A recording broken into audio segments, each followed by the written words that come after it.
विधायक 84 थे और उस समय मैं उस विधानसभा के अंदर एक शिक्षक के पद पर कार्यरत था। वहां के हमारे सीनियर के अंदर जितने कर्मचारी थे वो रोज के मतलब चिंता करते थे और ये लेटर निकालने के लिए कंप्यूटर से प्रिंटिंग निकालने के लिए चिकली जाना पड़ता था। जैसे ये विधायक बने, ये उनसे 7 या 8 महीने पूर्व ही मेरी ज्वाइनिंग हुई थी। विधायक बनते ही पहले बजट के अंदर जब हमारे स्थानीय ग्रामीणों के माध्यम से इनके द्वारा सूचना भिजवाई गई कि कम से कम हमको ये शिक्षक यहाँ से रोड पर ज्यादा करते हैं और हमारी समस्या आ रही है और बच्चों के बैठने की समस्या है, और उन्होंने पहले ही बजट के अंदर शिक्षकों के लिए और स्टाफ के लिए एक लैपटॉप, कंप्यूटर और प्रिंटर और बच्चों के लिए कम से कम 100 स्कूल और टेबल कुर्सी दिए। तब मुझे पता लगा कि शैक्षिक स्तर के अंदर राजकुमार की जरूरत है। तब बीटीपी पार्टी थी तो मुझे लगा कि शैक्षिक स्तर पर कोई आदमी काम करना चाह रहा है। और आज बड़े सौभाग्य का दिन है कि और हमारे बीच में बागवा डूंगरपुर के अंदर लगभग उन्होंने 15 से 20 लाइब्रेरी का शिलान्यास से भूमि पूजन का कार्यक्रम रख चुके हैं और कई आदि लाइब्रेरी तो बन के भी तैयार होगी। आज हम अगर आजादी के उस दौर में जाते तो शिक्षा की देवी सावित्रीबाई फुले, ज्योतिबा फुले को याद करते हैं कि जब एसटी ओबीसी दलितों को पढ़ने का अधिकार नहीं था तो उन्होंने पहली बार स्कूल खोलकर हमको पढ़ने का अधिकार दिया। आज अगर ये लाइब्रेरी यहाँ पर बनती है तो कहीं न कहीं हम सब जो भी आज पढ़ने के जो इच्छुक है, आगे बढ़ने के जो बच्चे छात्र इच्छा रखते हैं, उम्मीद रखते हैं, जिनके माँ बाप और उन बच्चों के माता पिताओं की भावनाएं हैं, उनकी उम्मीदों को एक नई ऊंची उड़ान मिलेगी, ऐसा हम सब सपना देखते हैं।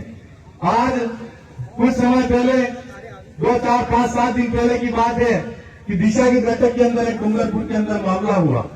आप सब लोगों ने भी देखा, पहला प्रकरण तो ऐसा आया जिसके अंदर बहसबाजी हो रही है। कुछ हमारे भारत आदिवासी पार्टी के सांसद महोदय और 2 विधायकों के साथ में अभद्र भाषा का इस्तेमाल कर पूरी वहां की दिशा की बैठक को निष्क्रिय करने का काम किया। स्थानीय मुद्दों को से भटकाकर एक राजनीतिक पार्टी के तौर पर एजेंट बनने का काम किया।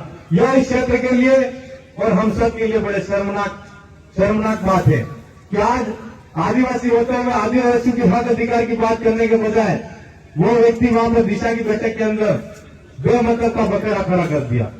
और इसके बाद में दूसरा जो वीडियो आया, मैं तो एमपी साहब कह रहा हूं ऐसा हो ही जाता तो बढ़िया रहता, ताकि कम से कम अगली बार वो ऐसा करे ही नहीं। और हमारे सांसद महोदय बड़े एकदम शालीन व्यवहार के उन्होंने एक बात कही, मीडिया में भी कही कि मैं इस बैठक के अंदर यहाँ के क्षेत्र के मुद्दों को रखना चाह रहा था। तो ये कहीं न कहीं हमारी पार्टी की विचारधारा को रोकने के लिए काम कर रहे हैं। और आप यहाँ घाटोल के अंदर एक भाई कह रहे हैं कि आदिवासी नक्सलवाद को बढ़ाने का काम कर रहे हैं। मैं उनसे पूछना चाहता हूँ, आप सब लोग जाके भी पूछना उनसे कि रहते रहते तुम हो कहाँ के, पहली बात तो उनको यह पूछो जाके। और जहां से आके यहाँ रह जाओ तो आज तक किस आदिवासी ने आपके साथ में अभद्र भाषा का इस्तेमाल किया या गाली गलौज किया, झगड़ा किया? ये पूछना चाहिए नहीं पूछना चाहिए? और पूछना चाहिए। अभी नहीं पूछोगे तो जब तक कभी आपका समय आता है उस समय तो निश्चित तौर पर आपके गांव गली चौबारे के अंदर घूमते हैं तो कायदे के साथ में आप नहीं पूछोगे, माताओं को भी जरूर पूछवाना कि कौन सा आदिवासी नक्सली है वो बताओ। आप बाहर के आके अगर यहाँ पर आदिवासियों को डराओगे, धमकाओगे और उनके साथ में अत्याचार शोषण करने वाले लोग और आदिवासियों के साथ में रहकर भी अगर आदिवासी के खिलाफ में बात करने वाले लोग असल में वो नक्सली है, हम नक्सली नहीं है, ये मैं उनको कहना चाहता हूँ।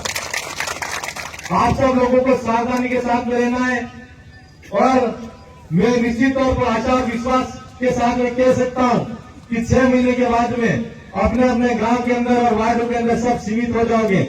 लेकिन जिम्मेदार साथियों को, डॉक्टर साहब मैं आपको भी कहना चाहूंगा, अध्यक्ष साथियों पूरी टीम को कहना चाहूंगा, युवाओं को संभालने की जिम्मेदारी बड़े बुजुर्गों की भी है। तो अगर समाज के अंदर कुछ मन मुटाव होता है तो निश्चित तौर पर ऐसी आशा उम्मीद रखता हूं मैं आपसे। मैं ज्यादा समय नहीं लूंगा, सांसद साहब को भी जाना है, कहने को बहुत सारी बातें, लेकिन मेरी विधानसभा के अंदर भी एक टूर्नामेंट का उद्घाटन था तो वो उद्घाटन करने के बाद में मैं थोड़ा आपके बीच में लेट पहुंचा। आप सब तमाम साथियों को पांडाल पर जितने हो इनसे पूरी उम्मीद है कि आने वाले समय के अंदर युवाओं के और बड़े बुजुर्गों के और माताओं की एक अच्छी दादम बनेगी और अच्छी दादम के साथ में पंचायत के और पंचायत समिति के अंदर प्रधान और सरपंच के चुनाव के अंदर हम एक तरफा जीत हासिल करेंगे।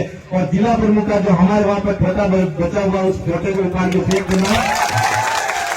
आप डॉक्टर साथियों ने हमको पगड़ी देना, इज्जत दिया, प्यार दिया, उसके लिए पुनः मेरी तरफ से और मेरी विधानसभा की टीम की तरफ से, हमारे साथ में और टीम की तरफ से मैं आप सबका बहुत बहुत आभार, जोहार, अभिनंदन करते हुए मेरी बात को यही विराम देता हूं। जय जोहार, जय भील प्रदेश, जय आदिवासी।